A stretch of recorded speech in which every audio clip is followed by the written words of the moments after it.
Really students, rising population is the major reason for the problem of scarcity of water. Population is rising rapidly, but we have limited resources. So it's very necessary for all the people to think properly that we should use these natural resources in such a way so that we can preserve something for our future generation, so that future generation cannot blame to us that we did not use these resources in a proper way. We did not preserve anything for them to use. Now next is lack of pure water. Students, in first point also a little bit we discussed about this pure water. Due to water pollution, we do not get pure water to use, especially to drink. And again, after this subtopic, we will come to know about the responsibility of human beings for this problem of water pollution. So if we are not able to get pure water, we can blame to human beings, no doubt. There are so many activities which can be performed by human beings in the society which becomes the reason for the problem of lack of pure water. In our next subtopic, we will discuss about that. Now students, let's move to our next subtopic, which is related to the responsibility of human beings for all the problems which are related to water.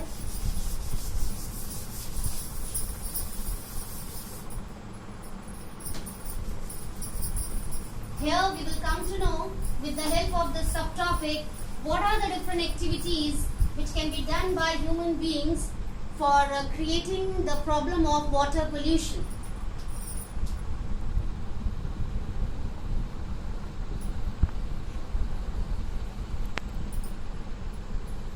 Human beings responsible for water pollution. Students, this is also very common and important subtopic, and you discussed about this subtopic in your junior classes also.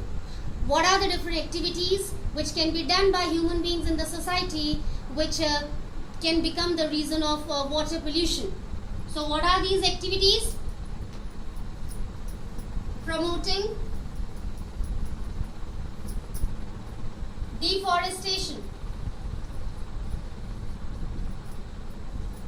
Really students, as I told you, population of our country is increasing rapidly, and along with that the demands of the people of the country are also increasing very fast.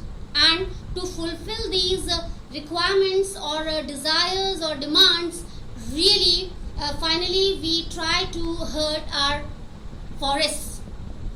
We cut down plenty of trees recklessly for fulfilling our demands. We do not take care of this thing that these trees are very, very important for us. So if we are promoting deforestation, it can become the reason for less rainfall. And if less rainfall occurs, automatically we face the problem of scarcity of water. We do not get sufficient or adequate quantity of water to use. Second,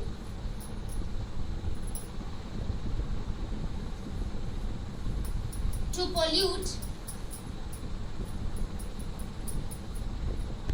water resources in many ways. It's also a very important point, students. Really, in different ways we pollute the water of different water resources. How? The people who used to live nearby the banks of river, they used to do so many activities nearby the rivers only. They wash their clothes, they clean their utensils, they take their animals there and then clean them there. So these are the activities which can be done by the human beings nearby the different water resources, and in this way the water of these resources becomes impure. And this water can get polluted also. Now next is rituals.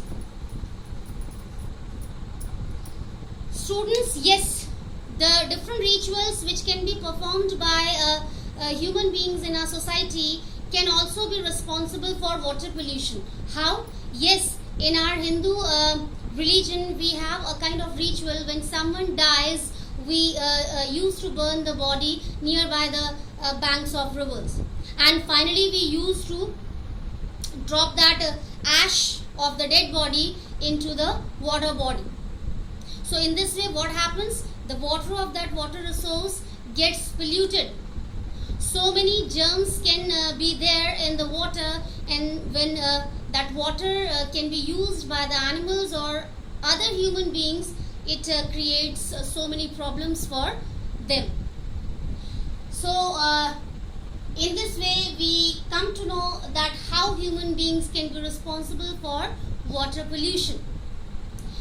Many human beings they have a great interest to establish their industries and factories nearby the banks of the rivers so that they can get adequate water for different purposes.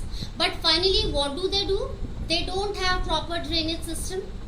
So what happens? The effluent, the waste product direct goes to these water resources, and the water of these resources gets polluted. So we can include here this point also. Establishment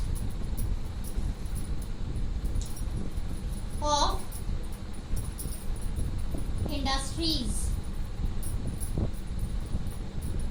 Now students, we are moving towards our last subtopic, that is conservation of water resource.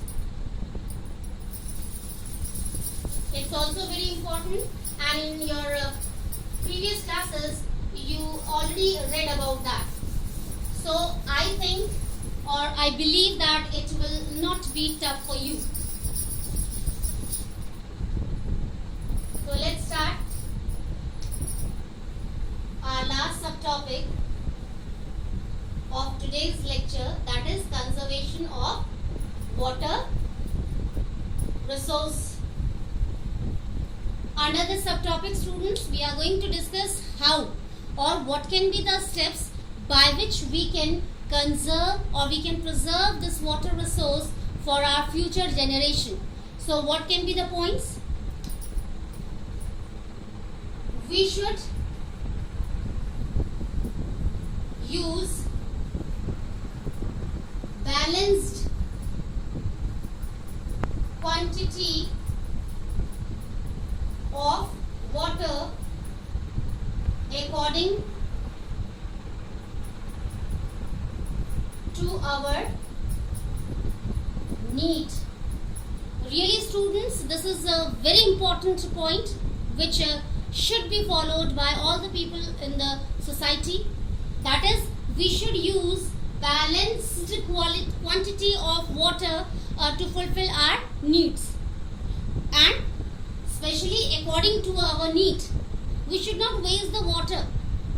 The quantity which we think that okay, we have to use this quantity of water, only that much quantity can be used by us. In this way we can conserve, we can preserve quantity of water. Second,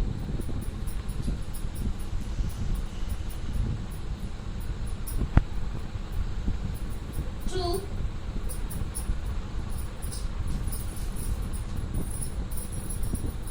promote afforestation. Students, really, for the preservation or for the conservation of water, afforestation should be promoted by all the people in the society. What happens under afforestation? Again, I want to say to you that it's very common. In your previous classes, you came to know about afforestation. Did you remember? Yes, to grow more and more trees is known as afforestation. As we have deforestation, when we cut down plenty of trees recklessly, that is called deforestation. And when we grow plenty of trees, this process is known as afforestation. So really, there should be a kind of promotion of afforestation. All the people should aware of planting more and more trees so that good rainfall can be occurred.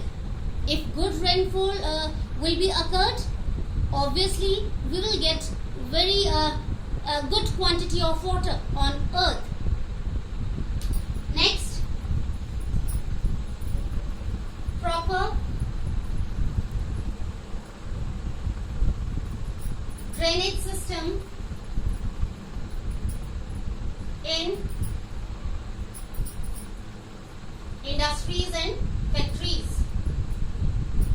Really students, all the factory owners and industry owners, they should be very careful for having very good drainage system so that the effluent or the waste product should go in a proper way out of the industries, so that that waste product should not go direct in water bodies. Next is, really we should have a very good control over rising population. No doubt, if population will be under control, so in this way the demands for using water can also be reduced, and in this way we can preserve water for our future generation. So students, in today's lecture we came to know about different water resources, then we came to know about the different uses of water in our day-to-day life. Then we came to know about different problems which can be faced by us related to water. After that, we discussed how human beings can be responsible for water pollution. And then at last, for today's session, we came to know about different ways to conserve water resource for future generation. For today's session, that's all. We will meet in our next session with the same chapter but with new subtopics. Till then, take care. Have a nice day.